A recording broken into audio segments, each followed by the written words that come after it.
માધાપરનો યુવાન 1350 કિલોમીટર લાંબી કાવડ યાત્રા પૂર્ણ કરી સનાતન હિન્દુ સમાજ દ્વારા સ્વાગત કરાયું. સ્ટોરી બાય કરણ વાઘેલા, ભુજ. જય શ્રી રામ. હર હર મહાદેવ. કરણસિંહ અનિરુદ્ધસિંહ જાડેજા, બજરંગ દળ પશ્ચિમ કચ્છ જિલ્લા સંયોજકનું દાયિત્વનું આહવાન કરું છું. ગુજરાતની આ તો આપણા ભારત આખાનું જે ગૌરવ કહેવાય એવા ભોલે જે હરિદ્વારથી કચ્છ ભુજ માધાપર ખાતે આવી રહ્યા છે, જે કળશ કાવડ યાત્રા લઈને, કે જેનો 11 લીટર ગંગાજળ સાથે છે. કળશ યાત્રામાં 11 લીટર ગંગાજળ હોવા છતાં અને જે આ વર્ષ 2025ની જે યાત્રા છે કળશ યાત્રા, સૌથી લાંબામાં લાંબી એ આ ભોલે આપણા તરંગ વર્મા જેઓએ સફળ કરી છે. એમનો ઉદ્દેશ એ છે કે જે હિન્દુ સમાજ જે આપણો છે એના આવનારી પેઢીઓ, જે યુવા વર્ગ, જે આવનારો યુવા વર્ગ છે, કે જે અત્યારે પણ જે ઘણા યુવાઓ અમાર્ગ ચડેલા છે, જે ખોટા રસ્તે પણ ચડેલા છે, એ લોકોને ઉદ્દેશ એ છે કે આપણો ધર્મ શું છે, હિન્દુ સમાજ શું છે, સનાતન ધર્મ શું છે, કે આ કાવડ યાત્રા કોને સ્થાપિત કરી હતી, કયા સમય થઈ હતી, અને આવનારા વર્ષે પણ ભોલેની ઈચ્છા છે કે મારી સાથે કચ્છમાંથી અન્ય પણ મારા જોડે જોડાય એવી. અને વિશ્વ હિન્દુ પરિષદ બજરંગ દળ ભોલે સાથે જયપુરથી કોન્ટેક્ટ થયો છે. જયપુરથી કરીને અત્યારે માધાપર સુધી ભોલેની સાથે જ અમે લાઈવ કોન્ટેક્ટમાં જ છીએ. જે કોઈ પણ એને તકલીફ હોય એના માટે વિશ્વ હિન્દુ પરિષદ બજરંગ દળે બધી વ્યવસ્થા પણ ઊભી કરી છે ને ભોલેને કોઈ પણ જાતની તકલીફ ન પડે. હર હર મહાદેવ. મારું નામ છે તરંગ વર્મા. હું ભુજ કચ્છનો રહેવાસી છું અને મારી ઉંમર 25 વર્ષ છે. આજે મને હવે હું મારી ખુશી બયાન નથી કરી શકતો કે મેં 2 મહિનાનો આખો જે આપણે છે કે 22 તારીખના મેં 22 જૂનના આપણે કાવડ યાત્રાની શરૂઆત કરી હતી ને આજે એને 2 મહિના અને 1 દિવસ થઈ ગયો છે કાવડ યાત્રાને આપણે, અને આજે આપણે માધાપર પહોંચી ગયા છીએ. જો આ એક આપણી જે છે આપણે ઉદ્દેશ્ય આપણે જે યુથને છે આપણે કે આપણા ધર્મ પ્રત્યે આપણે હંમેશા આગળ રહેવું જોઈએ.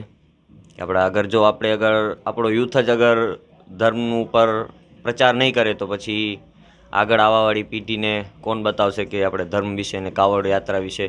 કારણ કે આગળ આવવાવાળી પેઢીને પણ ખબર હોવી જોઈએ કે કાવડ યાત્રા કેને કહેવાય છે, કોને ચાલુ કરી અને એનો ઉદ્દેશ્ય શું છે.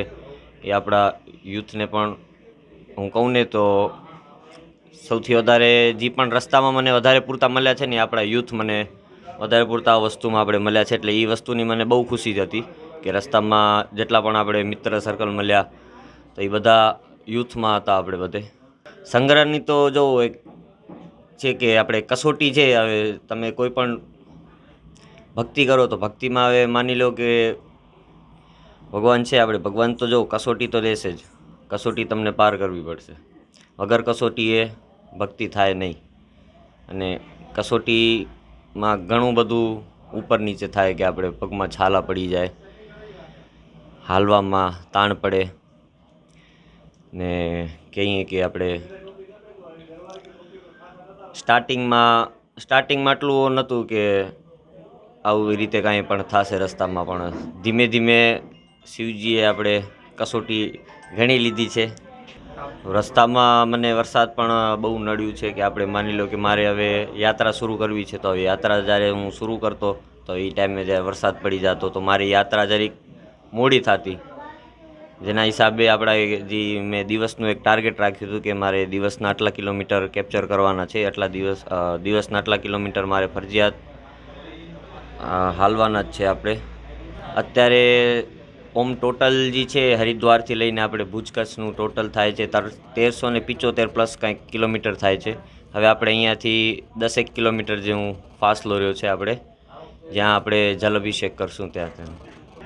જો આ યાત્રામાં છે ને સૌથી વધારે સપોર્ટ ને સહકાર આપ્યો ને તો મારા જે જીજાજી છે, એ જીજાજીએ મને સલાહ આપી હતી કે આપણે ક્યાંક અને કઈ જગ્યાએ રોકાવો ને કેવી રીતે હું આનો બધો કરવો. તો જીજાજીએ મારા એમ કીધું હતું કે ક્યાંય પણ રસ્તામાં આગળ ના મળે તો સૌથી વધારે છે ને ઉત્તરાખંડથી લઈને હરિયાણા સુધી હું ક્યાંય પણ અગર રોકાણો છું તો આપણે શિવજીના મંદિરમાં કે આપણા ધર્મના મંદિરમાં આપણે રોકાણો છું. અને એક એવી વિશેષ વાત કે એ મંદિરમાંથી હું ક્યારેક કે દિવસે ભૂખે પેટે નીકળ્યો નથી. તો એ એક હવે તમે કહી શકો કે મહાદેવજીનો આપણે સાક્ષાત પરચો છે કે પછી મહાદેવજી સાથે છે. અને કોઈ પણ રસ્તામાં, કારણ કે મારો છે ને વધારે પૂરતો હું રાતના હાલતો, અને રાતના હવે અમુક જગ્યાએ રોડ લાઇટ હોય, અમુક જગ્યાએ રોડ લાઇટ ના હોય. તો એવી રીતે કોઈ પણ જાતની મને રસ્તામાં ક્યાંય કોઈ જાતની તકલીફ નથી પડી. અને જ્યાં કોઈ તકલીફ પડી છે તો હું આ કને આપણે કોઈના કોઈ રૂપે આપણે મદદ કરવા માટે મારા ભેગો સાથે સાથે આવી જાય છે. કે હવે આપણે મહાદેવજીનો એ એક માની લો કે એક કે તમારા ભેગા એકલો તો હું ના કહી શકું કે હવે મહાદેવ મારા સાથે હતા એટલે મને કોઈ જાતની ક્યાંય તકલીફ પડી નથી. અમુક જગ્યાએ એવી રીતે છે કે મેં કન્ટિન્યુ જે છે ને 30 કિલોમીટર કન્ટિન્યુ સતત હું હાલ્યો છું આખા રસ્તે. અને એ આખા રસ્તે ક્યાંય લાઇટ નહીં, કોઈ માણા મળે નહીં અને કોઈ જાતની કોઈ વ્યવસ્થા નહીં. તો એ એક મને એમ થાય કે ભાઈ મહાદેવજી સાથે હતા એમ. નકર તો પછી હવે અજાણ્યા આપણે શહેર હોય, અજાણ્યા રોડ હોય, આપણે કીધી કાંઈ જોયું ના હોય અને હું કને આવી રીતે આમ આપણે સગવડ મળતી હોય ને કોઈ જાતની કોઈ તકલીફ ના પડી હોય તો હવે તો આપણે એમ જ કહી શકીએ કે ભાઈ આ મહાદેવજી આપણે સાથે છે. હવે પરચોને આપણે દેતા રહે છે. મને ઘણા એવા કિસ્સા એવા મારા ભેગા બન્યા છે કે આપણે કહી શકીએ કે મને હું આ એવી જગ્યાએ આશા નથી કે આ જગ્યાએ મને આવી રીતે આમ મદદ મળશે. અમુક ટાઈમે એવું હતું કે મારા કને પાણી ના મળતું, પાણી ના હોતું, પાણી પૂરું થઈ જતું. પણ અચાનક ક્યાંથી કોઈક ભોલે આવી જાય, હું આ કનેથી પાણી બાણી દે. અને મારી કાવડ યાત્રામાં જે છે ને એક નિયમ છે કે હું કોઈનું નામ ન લઈ શકું. અગર મારે કોઈને પણ અગર બોલાવવું હોય ને તો હું ભોલે કરીને એને બોલાવું. મારું નામ એ વ્યક્તિગત જ્યાં સુધી હું કલશ કાવડને જલ અભિષેક ના કરી દઉં ત્યાં સુધી હું કોઈ વ્યક્તિગતનું નામ ન લઈ શકું. સ્ટાર્ટિંગથી લઈને એન્ડ સુધી મહાદેવનું નામ લેતે આપણે જલ અભિષેક કરવાનું રહે છે આનામાં.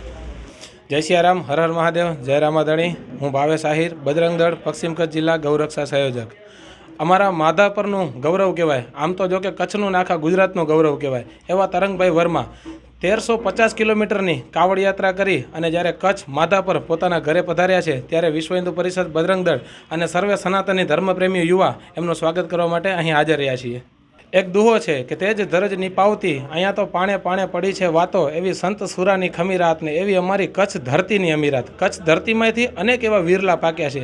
એમાંથી એક વાત કરીએ તો અમારા પરમ સ્નેહી મિત્ર એવા સનાતની તરંગભાઈ વર્મા, જેને ભોલે તરીકે ગુજરાતે નહીં પણ આખા ભારતે ઉપનામના આપી છે. 2025ની સૌથી લાંબી કાવડ યાત્રા 11 લીટર ગંગાજળ જે ભરી અને માધાપર જ્યારે એ પરત આવ્યા છે ત્યારે ભાઈ સાથે વાતચીત કરતાં એક જાણવા મળ્યું છે કે ભાઈના પગે અત્યારે છાલા પડેલા છે, પગે પાટા બાંધેલા છે.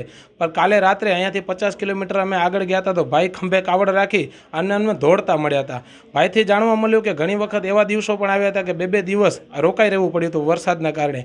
ક્યાંક એવું થતું હતું કે 6-6, 8-8 કિલોમીટર સુધી જંગલ વિસ્તારમાં રોડ ઉપર ક્યાંય લાઇટ નહોતી. આવો સંગ્રહ કરીને પણ મહાદેવના નાદ સાથે કચ્છની ધીંગી ધરા અને માધાપર ગામે પધાર્યા છે. હિન્દુ સમાજને આપણે એ સંદેશો આપશું કે હંમેશા ધર્મ પ્રત્યે નિષ્ઠાવાન રહીએ, સનાતનનો ઝંડો હંમેશા ઊંચો લહેરાતા રહીએ. ગૌ સેવાનું કામ હોય, ધર્મનું કોઈ પણ કામ હોય તો અવિરત તન મન ધનથી આપણે સર્વત્ર ધર્મ માટે આગળ રહેવું જોઈએ. અને બીજી વસ્તુ, કચ્છમાં, ગુજરાતમાં, આખા ભારતમાં ક્યાંય પણ આપણે જોઈએ કે ક્યાંય પણ કોઈ પણ પદયાત્રા હોય તો એમના માટે ભોજનની, પાણીની વ્યવસ્થા આપણે સૌ જરૂરથી કરીએ. તરંગભાઈથી વાતચીત કરતાં અમે અહીંયા તરંગભાઈને મળ્યા તો પૂછા કરી કે તરંગભાઈ તમે ત્યાંથી કેવી રીતના આવ્યા અને કોણ હતું તમારી સાથે? તો ભાઈએ કીધું ત્યાંથી હું એકલો નીકળ્યો હતો. મારી સાથે મારી કાવડ, મારી સાથે મારો મહાદેવ અને મારી સાથે મારો સનાતનનો પ્રેમ મારી સાથે હતો. ત્યાંથી હું કાવડ લઈને એકલો જ નીકળ્યો હતો.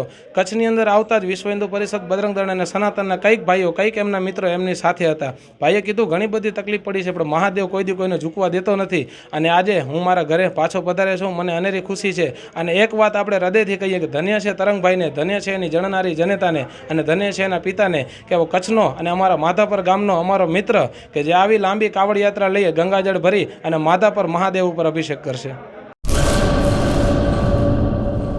सागर लक्ष्मी एग्री सीड्स ना एरंडा बियारण स्टार्ट ऑन. લીલા લીલા છોડવાને એરંડા ભરપૂર, સુકારામાં ટકી રહે ને ઉપજ ભરપૂર. स्टार्ट ऑन एरंडा बियारण कॉस्मोस.